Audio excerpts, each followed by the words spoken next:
Hey everybody, so today we're going to be making a super simple recipe for chocolate peanut butter cups using this new product called Pintful protein peanut butter. I think it's perfect for this recipe.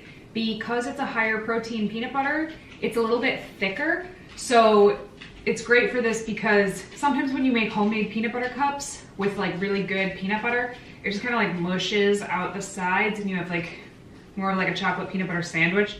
All that you're gonna need is chocolate chips, Pintful protein peanut butter, a little cooking spray, and I'm gonna use some sea salt because I like to sprinkle it over the top. That's totally optional. You don't have to use that. You can make this recipe to scale. Essentially, you're gonna use about a tablespoon of peanut butter and about a tablespoon of chocolate chips for every peanut butter cup that you make, assuming you're using a cupcake liner. And it's gonna be about halfway full by the time you're done with it. Okay, so the first thing that you want to do is take your chocolate chips. This is about 1 bag of mini chocolate chips, and pour it in a glass bowl. You can either put this over a double boiler to melt it, or you can just put it in the microwave. If you're gonna melt it in the microwave, or in the double boiler for that matter, make sure the bowl is completely dry before you put the chocolate chips in there. If there's any moisture in there, it can mess it up and make it just sort of crumbly and not melt smoothly. So make sure it's completely dry, put the chocolate chips in there, and then watch it carefully. So if it's over a double boiler, keep your eye on it as you're stirring it. And if you're doing it in the microwave, I would say take it out every 30 seconds or so and stir it with a big spoon. All right, I'm gonna do that and I will be right back. So here is the Pintful peanut butter. It has 12 grams of protein per 2 tablespoons, and the ingredients are peanuts, brown rice protein, stevia, and sea salt. So definitely check out this Kickstarter. If you can try it before it actually hits the shelves, I think you'll really like it. And they seem like wonderful people as well. Okay, so this is about 1 minute in the microwave.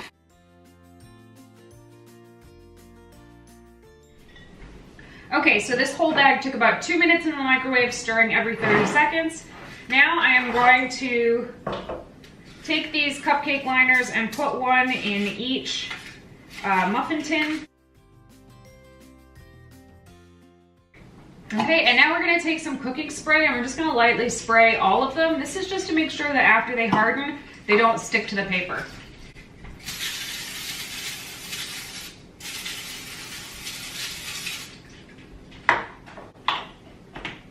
Okay, now here is the meticulous part. Take the smallest spoon that you have, this is like a baby spoon or a cocktail spoon, and spoon about 1 teaspoon at a time into each muffin tin, spreading it evenly around the bottom and just a teeny tiny bit up the sides, like less than a centimeter up the sides, almost like you're creating a tiny well.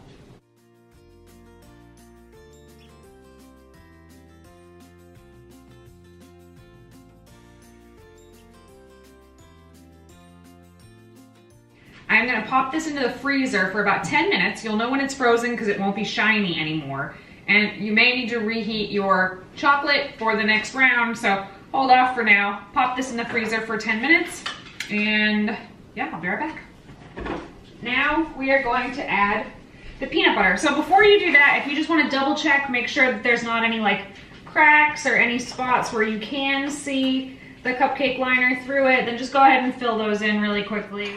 So from here, you're gonna take the Pintful peanut butter, and again, using a smaller spoon, you're gonna take about a tablespoon, a true tablespoon, like 16 grams of a tablespoon, and you are going to press it into the liner.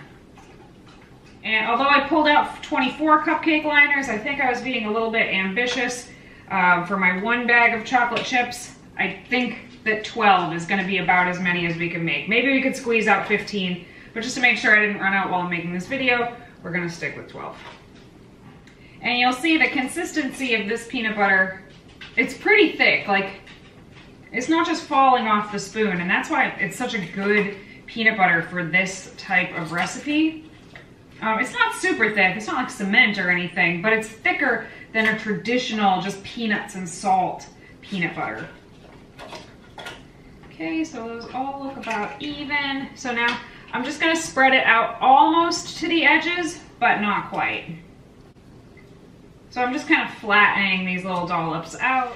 Okay, so now make sure that your chocolate is still melted. If it's not, reheat it for another 30 seconds in the microwave or another couple minutes on the stove. And again, using your smaller spoon, you're gonna spoon the chocolate right on top of the peanut butter, and this one's gonna be closer to 2 teaspoons this time. And here, every time you do it, you want to just help it spread out to the edges. It's gonna wanna spread out to the edges on its own, but just use the back of your spoon to give it a little nudge out to the edges. And you wanna be covering the peanut butter, so you don't wanna have any peanut butter showing through the top. So, I'm gonna take a little bit of sea salt. Normally I would use a coarser sea salt, but all I have is fine. And I'm just gonna sprinkle some on top, because that's how we do.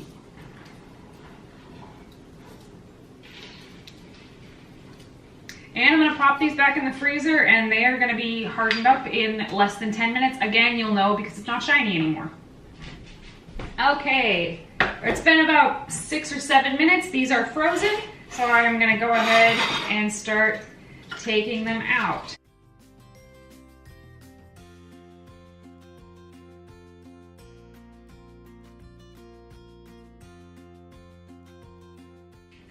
And there we have it. So I'll bring this up a little closer. So here's what they look like. It's not focusing very well, but here's a plate of a dozen peanut butter cups using Pintful protein peanut butter. Again, definitely check out their Kickstarter. I'm gonna link it down below. And if you give this a try, feel free to let me know how they turned out, and I hope everybody has an awesome Easter.